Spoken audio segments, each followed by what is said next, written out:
Kuya, wala si Vanessa. Kuya, naglayas si Vanessa, Kuya. Walang utang na loob at walang konsiderasyon yung Zenny na yan. Kaya I'm sure, pinagbabawalan niya ang anak niyang kausapin ka. Ipamumukha ko sa kanya na kung wala kami, wala rin silang mag-ina. Gusto ko na hong ituloy ang nursing. Hindi mo ako kailangan intindihin. Kung anong gusto mong kuning kurso, yun ang sundin mo. Hindi kita pipigilan. Tell me kung ano naging problema niyo. Baka pwede natin pag-usapan. Baka pwede kayong mapagkasundong dalawa. Hindi na kami magkakasundo ni Zenny. Malinaw ang gusto ko. Gusto kong matanggal sa trabaho si Zenny at gusto kong tanggalin mo siya. Dahil kaibigan mo kami ni Leo. Yun ang gusto ko.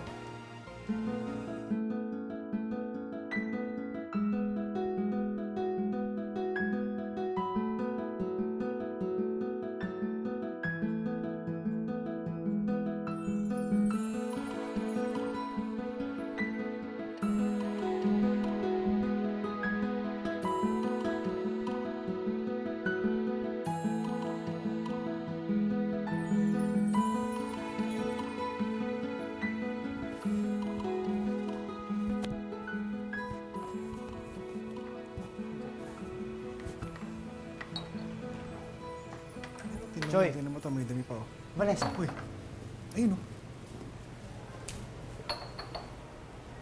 Vanessa, ano na naman to? Bakit? Pinuntahan ka ni Daddy sa bahay niyo, no? Oo. Siya nagsabi sa akin, lumayas ka na naman. Bakit ba? Ano naman problema mo? Pwede ba huwag na lang natin pag-usapan? Basta ayoko umuwi sa amin. Alam ko naman, pupunta siya sa inyo o kila Jillian eh, kaya hindi ko na kayo pinuntahan. Kaya lang problema ko, hindi ko alam kung saan ako pupunta. Oh, sige. Umalis kayo na si Mama sa bahay. Sinundo nung kabit niya. Usually pag ganun, ilang araw siyang hindi umuwi. May sarili kasi silang bahay nung gurang niyang kabit eh. Kaysa mapahamak ka, sa bahay ka na lang. Pangako, hindi ako magsusumbong sa inyo. Talaga okay lang sa'yo na dun muna ako? May magagawa pa ba ako? Di ba kailangan mo ng kaibigan? Tara na. Pare, naman ako.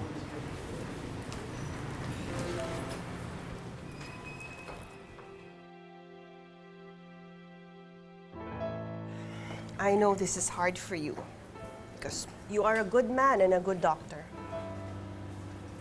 And you know me and Leo as well. Hindi rin kami masasamang tao. Pero kahit mabait at mapagbigay ay kaya rin namin gumanti sa mga taong walang utang na loob. Kaya can you just do this for me? Tanggalin mo si Zenny sa ospital na ito. Look, Roxanne. Magkaibigan tayo. And, ikaw na nagsabi na mabuti akong tao. At alam ko, mabuti ka ring tao. So, nakikiusap ako sa'yo. Baka naman pwedeng pag-usapan niyo muna ito. Please don't do this. And don't make me do this, please. Bilang isang kaibigan, nakikiusap ako sa'yo. Okay. I'm sorry, I have to go. Kailangan ko pa mag-rounds.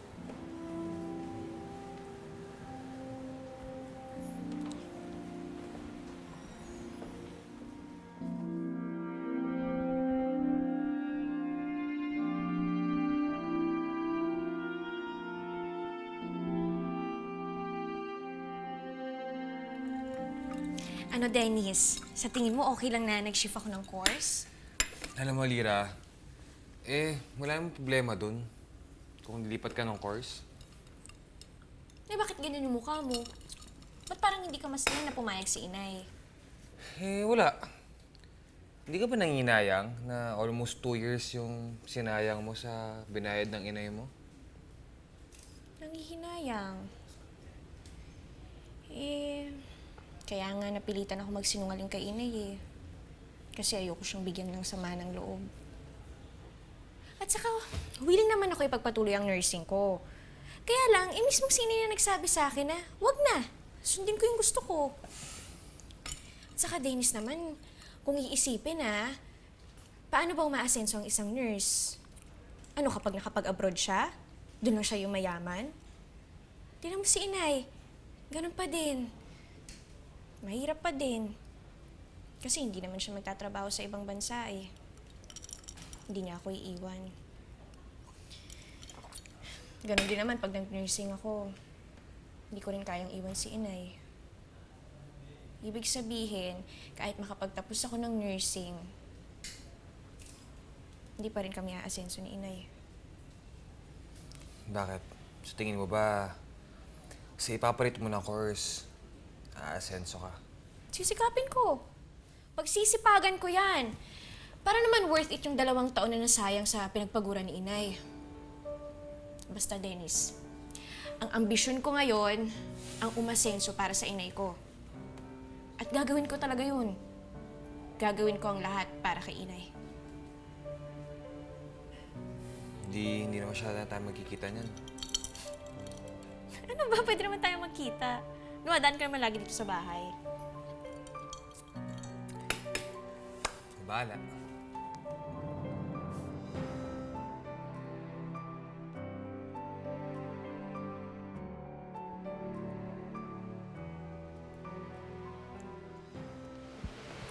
Si Zenny. Ayun po nakaupo. Thank you.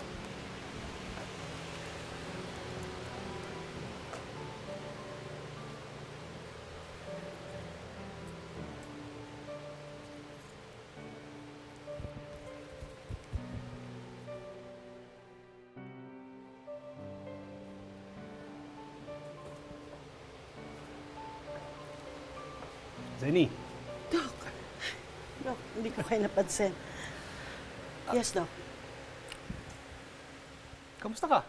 Actually, kakamustahin ko lang kayo dito. Okay naman po ako. Good. Good. Well, tatanong sana ako sa'yo, Zenny. Tungkol sa inyo ng mga Saavedra. I want you to be honest with me. Ano ba talaga nangyari sa inyo ni Roxanne?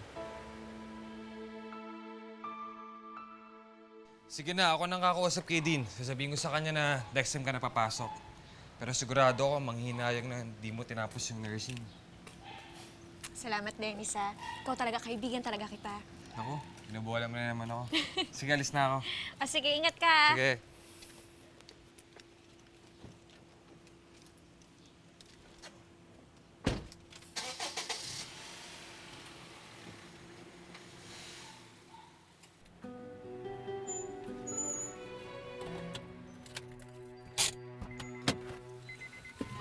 Hi, Lira.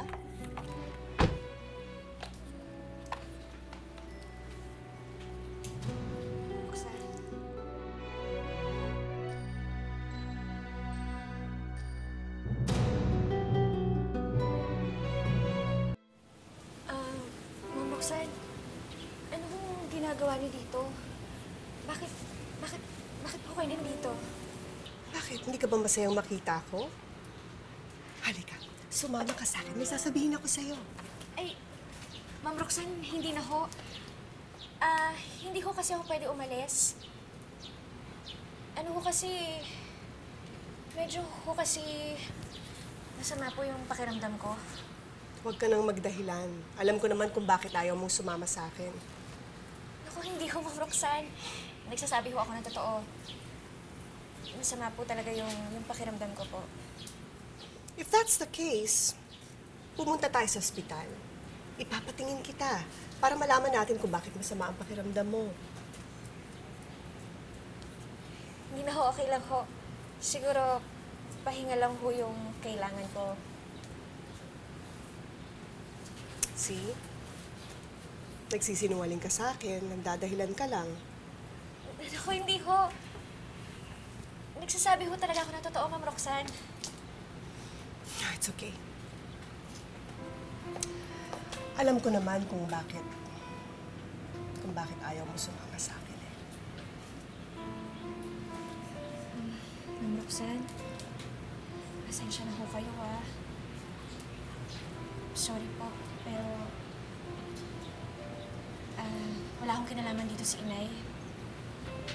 Mabait po si Inay. It's okay. I understand. Pasensya mo talaga. Ira, sino ba yung...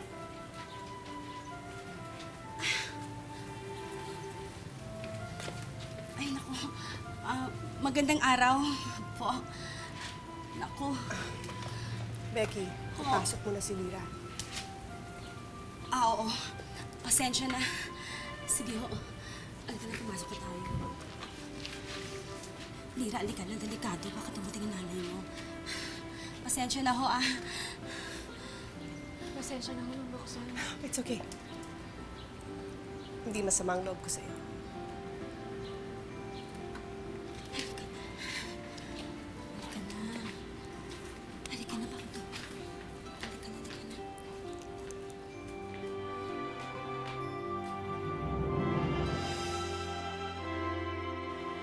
Dok.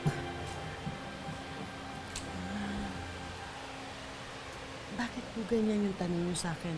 Meron po ba silang nasabi sa inyo? Well, wala naman.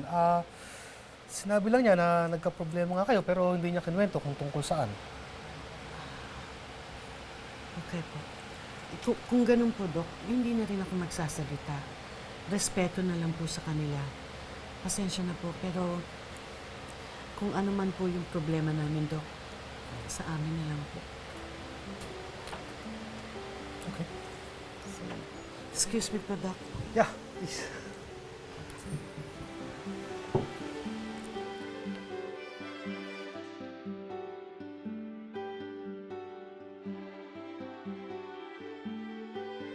Parang nananadya naman yung babaeng yun.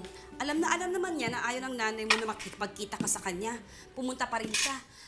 Pag nalaman to ng Mare kung si Zenny, naku, sigurado ako magagalit yun. Ninang, pwede bang huwag niyo nang banggitin kay Inay na pumunta dito si Ma'am Roxanne? Gusto mo magsinungaling ako sa nanay mo? Ganon. Ninang, hindi naman ho sa ganun. Kaya lang ang gusto ko, yung... para hindi na sila magulo lalo. Kaya Ninang, sige na naman, huwag mo nang sabihin kay Inay. Para na hindi magalit si Inay sa kanya. Total, susundin ko naman yung gusto ni Inay. Hindi na rin naman ako may kipagkita sa mga Saavedra. At pangako ko talaga yon. Sige. Hindi ako magsasalita. Titikom ko ang bibig ko. Pero siguraduhin mo, tutuparin mo ang pangako mo, ha? Opo. Pero, Ninang, hindi ko maintindihan. Bakit gano'n na lang yung pagtanggi ni Inay na makipagkita ako kay Ma'am Roxanne? Hindi mo maintindihan. Kasi yung nanay mo, may mga nagawang mali sa mga... May mga nagawang mali? Kanino? Sa mga Saavedra?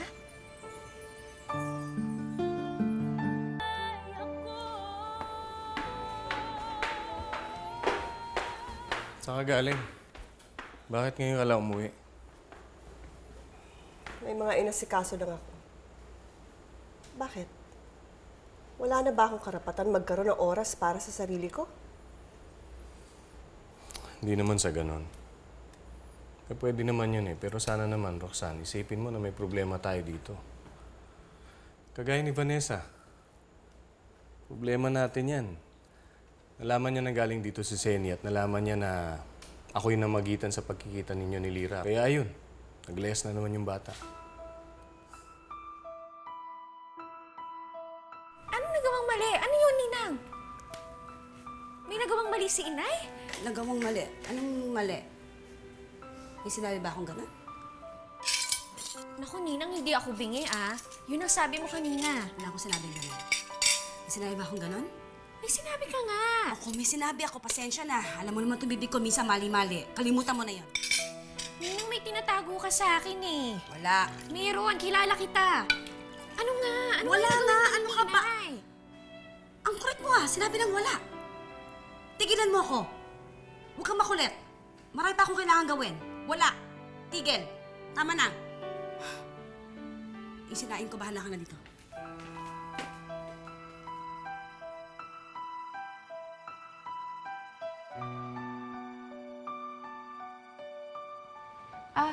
Hi Prince. Nagluto ako ng dinner. Halika, kain na tayo. Sige na, upo ka na. Oh. Van, mami mo yan ah. Bakit di mo sinasagot? Okay lang, mamaya na lang. Halika na, kain na tayo. Habang mainit. Sige. Mamadali rin ako eh. Salamat ah.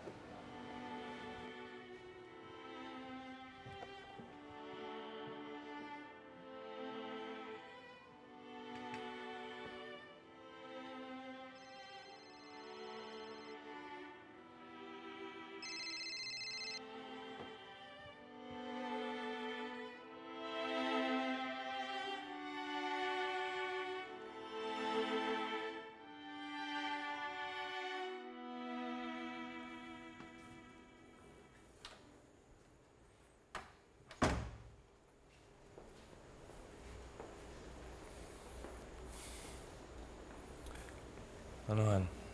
Nakausap mo na ba si Vanessa? Hindi pa. Sabi ko sa'yo eh. Hindi rin siya makikipag-usap sa'yo. Wes, kung ayaw niya, hayaan mo siya. Babalik din yun. Ano ba nangyayari sa'yo? Anong klaseng reasoning yan? Anong gusto mo, Leo? Problemahin ko pa siya. Eh, ang dami-dami ko nang problema. Look, I'm just reminding you. Hindi ibang tao si Vanessa. Anak natin ang batang yan. Hindi natin siya anak, Leo. Kaya kung gusto niya maging pabigat, hayaan mo siya. Dahil marami rin gumugulo sa isip ko.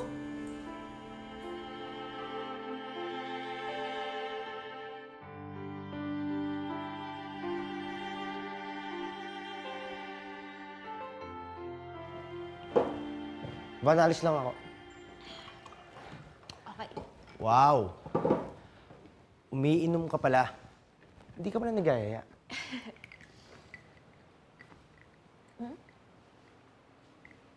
Ikaw? Ikaw yayain ko? Bakit pa? Tatanggihan mo lang naman ako, di ba? Van, ano bang problema mo? Bakit ganyan yung tono mo? Ba't mo ko pinapagalitan? Anong problema ko? Gusto mo malaman? Kayong lahat. Kayong lahat, problema ko. Una yung mami ko. Tapos yung daddy ko. Tapos ikaw. Kayong lahat, problema ko.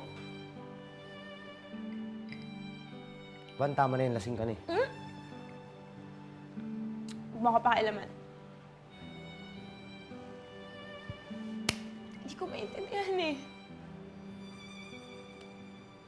Bakit ba hindi niyo ako kayang mahalin?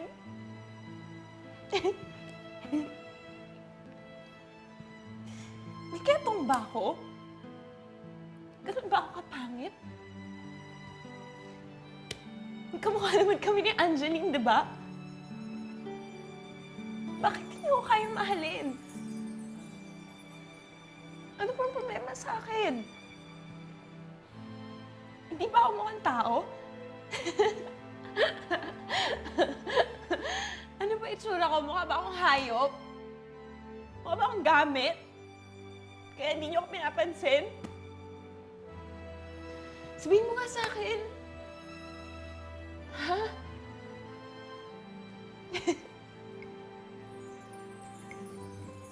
Alam mo, kung di ka din lang iinom, iwanan mo na lang ako.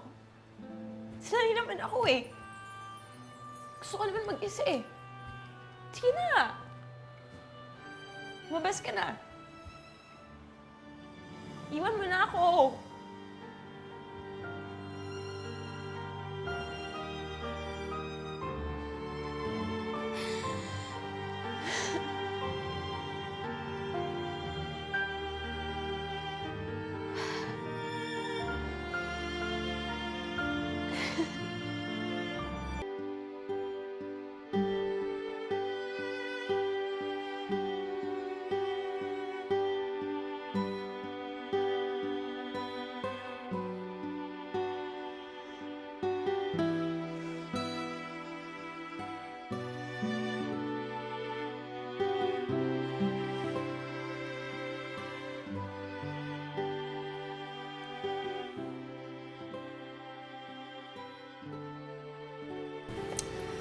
Alam ko naman kung bakit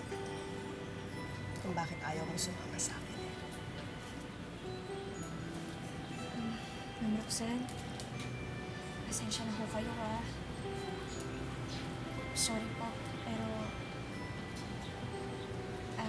wala akong kinalaman dito si Inay. Mabait ho si Inay. It's okay. I understand. Pasensya mo talaga.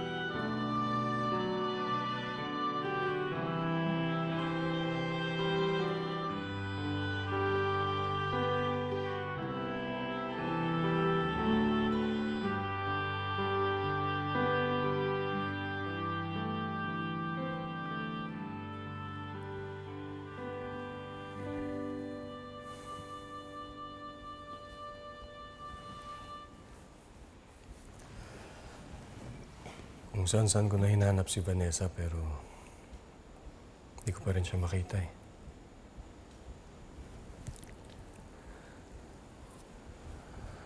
Hindi ko alam kung ano pa itong nangyayari sa atin, Roxanne.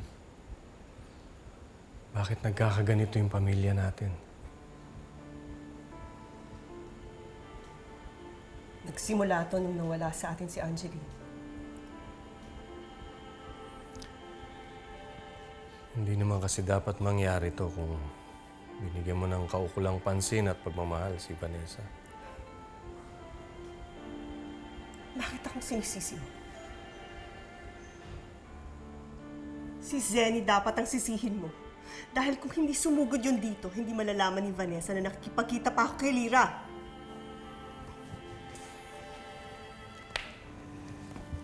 Labas sa usapan si Zenny. Kaya pwede ba, Roxanne, hindi siya kasali dito? Kasali siya dito. Kasali siya dito dahil kung hindi niya inilayo sa akin si Lyra, edi sana masaya ako ngayon. Kaso hindi ako masaya eh. Hindi ako masaya, Leo.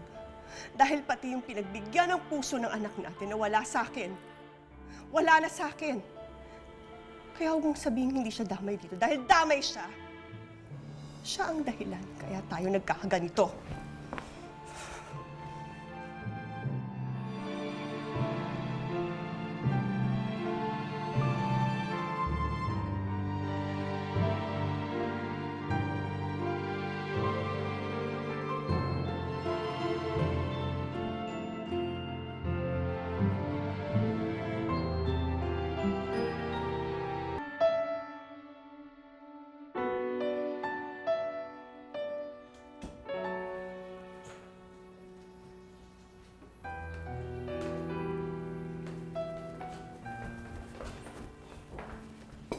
Nay? Lyra. Nay, pwede ko ba tayo mag-usap? Naku, malilate na ako. Late na ako mamaya na pag-uwi ko. Yung mga pinagbiling ko sa'yo, alam mo naman ha? Ay, Nay, teka lang. Magtatanong lang ho ako. Ano ho bang dahilan kung bakit iniiwas niyo ho kay Ma'am Roxanne? Ano po bang nangyari noon na ayaw nang sabihin sa akin? May nagawa ba kayo sa kanila? Bakit mo ako tinatanong na ganyan, anak? Nay, kasi nakausap ko si Ninang Becky kagabi eh. Ang sabi niya, may nagawa daw ho kayong mali sa mga Saavedra, kaya iniiwas niyo ko sa kanila. Pero hindi niya na tinuloy. Ayaw niya nang magsalita sa akin. Kaya, Nay, sabihin niyo sa akin ng totoo. Alam ko may tinatago ka. Ano ho bang nangyari noon? Kahit di malaman o maintindihan. Nay! Napanaginipan ko si Inay. Nakulubo siya sa bangin. Zenny, Ayoko ho ng gulo. huwag kang mag-alala. Hindi ako nagpunta rito para manggulo. Kalimutan na natin ang away natin, pwede ba? Roxanne? Siya ang sumugat sa akin! Gusto kong patayin ang babae yan! Zenny, kaya kong mahigit ang lahat ng binigay sa'yo ni Angeline. Kahit kailan, hindi mo mahihigitan si Angeline. Ay, ang gwapo naman ng tao. Ang gwapo naman nito. Oh, abay, parang nakatingin pa yata dito sa atin. Kainis naman. Yee! Ay, palapit pa. Ay, parang, Kahit makarating pa tayo ng husgado, gagawin ko para maipaalam lang sa lahat na wala akong kasalanan.